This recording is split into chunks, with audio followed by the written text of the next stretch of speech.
Milanisti, buongiorno, bonjour amis rouges et noirs, comment allez-vous? Début de semaine après une victoire, même si difficile hier soir, c'est toujours une victoire, ce sont 3 points très très importants pour la course à la Champions League, étant donné le match nul hier entre la Rome et la Juve qui luttent pour la quatrième et la cinquième place. Et pour le moment, c'est le Como qui est même devant la Juve à 9 points, la Juve à 10 points et on a la Rome qui pour le moment se trouve en quatrième position à 6 points. Donc 3 points très très importants hier. Alors un petit résumé par rapport aux joueurs d'hier et puis on passera un petit peu au mercato et une dernière petite nouvelle à suivre par rapport à Foodline. Alors pour ce qui est des joueurs hier, Maignan, pas spécialement grand chose à faire.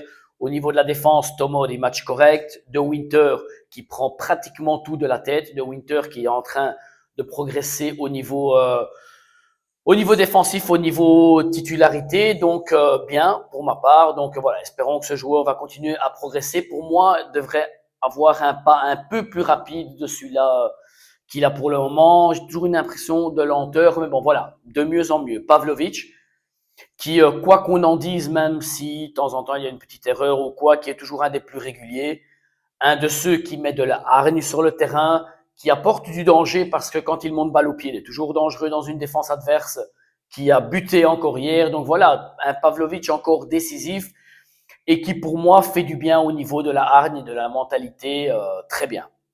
On passe au milieu de terrain. Sur les côtés, Alexis, pas spécialement un grand match, qui provoque, etc. Alexis qui doit arrêter un petit peu aussi, toujours d'aller chercher la faute. Et c'est vrai que comme je le dis par rapport à d'autres adversaires, ben, il a tendance à vouloir exagérer dans les chutes, dans les cris, etc. Et je n'aime pas trop ça non plus. Donc voilà, un effort de ce côté-là.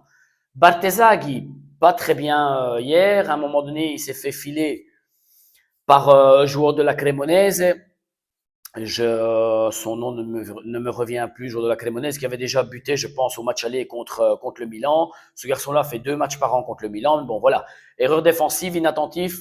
L'attaquant passe devant lui, frappe au-dessus du but, heureusement. Donc voilà. Un peu plus attentif, moins bien aujourd'hui, même au niveau attaque, au niveau percussion. Modric, milieu de terrain, un assist. Bon, Modric, comme dans son habitude, fait toujours ses matchs. Un bon match pour moi dans l'ensemble avec un assist pour Pavlovic. Rabiot, même chose, joueur essentiel dans le milieu de terrain. Un Rabiot qui est toujours là, donc voilà, rien à dire spécialement de Rabiot. Heureusement qu'il n'a pas pris de carton jaune, que ça soit lui, que ça soit Fofana ou Alexis pour le derby. J'avais peur honnêtement, je vous avoue que je pensais qu'il y allait avoir une carte parce que c'est ce qui arrive habituellement depuis des années. On l'a vu avec Théo Hernandez, etc. Donc voilà, moi j'avais peur de prendre cette carte pour la suspension, mais ce n'est pas arrivé. Donc on jouera en principe avec l'équipe titulaire contre l'Inter dimanche soir. Match très important pour moi quand même, malgré les 10 points d'avance. On pourrait revenir à 7 points. Et pour moi, je sais, je suis un grand rêveur, je suis un grand supporter. Et je veux rêver de me dire que le championnat n'est pas encore clos parce que tant que la mathématique ne me tue pas, j'ai toujours ce petit espoir de revenir même si c'est très très difficile, avouons-le. Fofana, bon match pour moi hier de Fofana. Fofana qui donne vraiment 2 caviars, 2 assists, un Leao et un Pulisic, tout seul devant le gardien et tous les deux ont raté leurs occasions. Donc bon match de Fofana, mais Fofana qui alterne des choses impressionnantes, des dribbles incroyables à, à des buts ratés où on dit mais c'est pas possible vraiment, il y a quelque chose qui coince. Est-ce qu'il a des bottes à la place des chaussures de foot ou quoi? C'est des fois incompréhensible un petit peu. Donc voilà, mais dans l'ensemble, bon match. Alors on passe au niveau de l'attaque. Au niveau de l'attaque, Leao, mieux hier que les autres fois, surtout vers la fin de match quand il a été décalé sur la gauche, qu'on est passé à 3. On a vu un Leao plus en jambes, qui a dribblé l'adversaire, qui est passé quand même quelques fois, mais encore un Leao qui prouve, encore une fois hier, qu'il n'est pas un numéro 9. 3 occasions franches ratées devant le but, ce qui n'est pas admissible pour un attaquant. Donc, Allegri, s'il vous plaît, mettez-vous dans la tête que Leao n'est pas un numéro 9, qu'il faut repasser au 4-3-3 avec Leao à gauche et Pulisic à droite. Pulisic, joueur qui est en énorme difficulté actuellement. Je comprends pas qu'est-ce qui se passe avec le joueur. Je ne pense plus que c'est au niveau de ses blessures. Je crois que ça doit être passé. Pour moi, maintenant, ça me semble plus un blocage au niveau mental. Le joueur n'arrive pas à marquer, n'arrive pas à se débloquer. On a vu que hier, il est sorti du terrain très énervé, frustré de ne pas avoir marqué, frustré d'être sorti, de devoir céder sa place à quelqu'un d'autre. Donc pour moi, Pulisic qui est dans un moment très difficile. Et honnêtement, pour le garçon, parce que pour moi, c'est un joueur top, une mentalité top, qui donne toujours le 100% sur le terrain. J'espère vraiment pour ma part qu'il puisse se reprendre et retourner à marquer comme avant et à faire exulter nous supporters parce qu'il le mérite vraiment pour sa mentalité sur le terrain. Pour ceux qui sont rentrés, Rich a fait une bonne rentrée, Nkunku aussi, un assist à Leao, Fulkrug un peu moins bien, à part la déviation pour Nkunku, mais qui rate aussi encore un but de la tête, donc voilà, qui n'arrive pas à se débloquer non plus. Donc pour moi, qui n'est pas un achat qui a apporté ce qu'il aurait pu apporter à son arrivée, mais bon, on le savait, voilà, joueur de 33 ans, joueur qui a eu énormément de blessures, donc honnêtement, je m'attendais pas beaucoup plus de sa part, donc voilà, rien de spécial à dire par rapport à ça. On passe au mercato. Alors, le sujet délicat, André, le milieu de terrain du Corinthians. Hier, on peut lire via Fabrizio Romano et Matteo Moretto qui donnent les nouvelles de mercato qui sont quasiment faites, annonce que le joueur est pratiquement fait au Milan. Tout est très avancé. De fait, on l'annonce avec l'accord trouvé avec le club, avec le joueur, 15 millions d'euros aux Corinthians, plus bonus, qui sont accessibles avec un nombre de matchs, au moins 20 matchs joués par le joueur, avec un minimum de 45 minutes sur le terrain, et une future revente de 20% par après.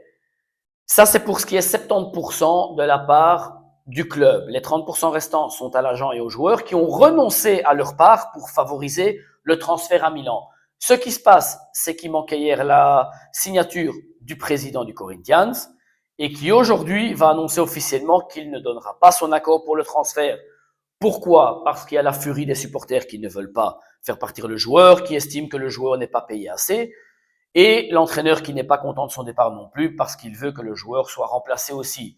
Alors, le Milan, pour sa part, affirme que pour eux, le transfert est valide. Pourquoi? Parce que les documents ont été signés par le club, par les avocats du club de Corinthians. Donc, pour eux, le contrat, le transfert est valide et parlerait même de le faire valider et de se référer à la FIFA pour que le transfert se fasse parce que le joueur est attendu pour les visites médicales. Donc, affaire à suivre de ce côté-là. Alors, pour ce qui est en attaque, on a parlé encore de Guirassy. Guirassy, si je peux donner mon opinion, Guirassy, c'est un joueur qu'il y a 2 ans pouvait prendre pour 16 ou 17 millions, je pense. Et on veut aller prendre ce joueur aujourd'hui, enfin, Moncada pousse pour ce joueur qui aujourd'hui fera 30 ans. Et le joueur partira pour une somme de 50-60 millions. Et d'ailleurs, il y a une clause de 70 millions pour le faire partir. Alors pourquoi aller dépenser plus d'argent, pour un joueur qui en plus a 2 ans de plus? Ça n'a aucun sens. Ça n'a aucun sens et c'est à l'image du travail que fait Furlan et Moncada. Donc pour moi, c'est un énorme non pour ma part. Moi, j'espère toujours un joueur entre Keane ou Vlahovic, même si Vlahovic, on se dirige plutôt vers une affaire qu'on laissera tomber par rapport au coût de l'affaire, les commissions que demande l'agent, le salaire que demande le joueur. Donc voilà.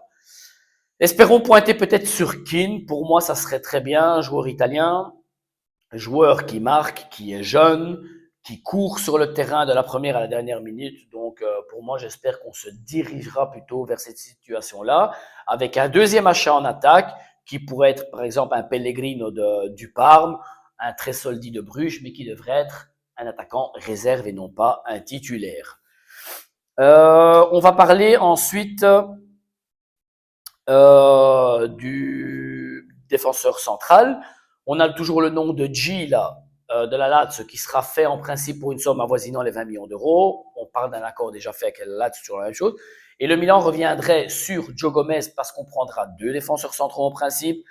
Les discussions ont repris de nouveau par rapport à lui. Je rappelle, joueur qui était pratiquement fait en fin de mercato au mois d'août. Et pour finir, Liverpool avait bloqué le transfert étant donné qu'il n'avait pas pu acheter son remplaçant à temps. Attention de ce côté-là parce que le Bayern Munich qui est très intéressé aussi aux joueurs étant donné fin de contrat en 2027, excusez-moi, donc c'est un joueur qui sera appétible au niveau du prix, donc à suivre de ce côté-là. Au niveau de l'externe, ça c'est la nouvelle d'aujourd'hui. Pour donner un petit peu de temps de repos à Alexis Salemakers, on parle du jeune Marco Palestra, joueur qui est prêté à Cagliari par l'Atalanta. Pour moi, très bon joueur, j'en avais parlé il y a déjà quelques semaines. C'est un joueur très intéressant sur le côté droit qui peut jouer soit back droit ou soit faire tout le flanc comme le fait Alexis. C'est un très jeune joueur aussi, je pense aux alentours des 20 ans. Je pense aussi un joueur qui malheureusement a déjà un prix élevé et on connaît qu'elle est traitée avec l'Atalanta. C'est un club très difficile aussi à traiter. On parle déjà d'une somme avoisinant les 30-40 millions d'euros. Ce qui mettra en plus des bâtons dans les roues, c'est que Manchester United, Liverpool et Arsenal sont intéressés aussi aux joueurs, donc c'est ce qui n'aide pas. Et Tade voudrait essayer d'anticiper cette concurrence et essayer d'aller clôturer le joueur si c'est possible, parce que c'est un joueur qui plaît énormément pour son jeune âge et pour ses qualités. Voilà les nouvelles pour aujourd'hui, les amis. On aura de quoi faire au niveau du mercato parce qu'il y aura énormément de sorties. On parle de 8-9 joueurs de nouveau à changer. Il y aura énormément d'argent qui rentrera. Donc, faisons le nécessaire au niveau, surtout, point principal, du numéro 9, l'attaquant, et des deux défenseurs centraux. Après, pour moi, prendre un top au milieu de terrain. On attend toujours des nouvelles par rapport à Goretzka ou Casemiro qui s'est ajouté à la liste ces derniers jours et un remplaçant sur le flanc droit à Alexis. Mes amis, petit like à la vidéo, abonnez-vous, c'est totalement gratuit, ça augmente, on a passé la barre des 100, voilà, on essaie de se diriger vers la barre des 200 et que ça suive au fur et à mesure des vidéos. J'essaie de faire pour un mieux, vous voyez que les jaquettes sont faites aussi, tout est pour s'améliorer, donc voilà. On essaye de s'améliorer en tout et j'espère que les abonnés augmenteront aussi de ce côté-là. Simple et fort, Samine, une bonne journée, chers amis.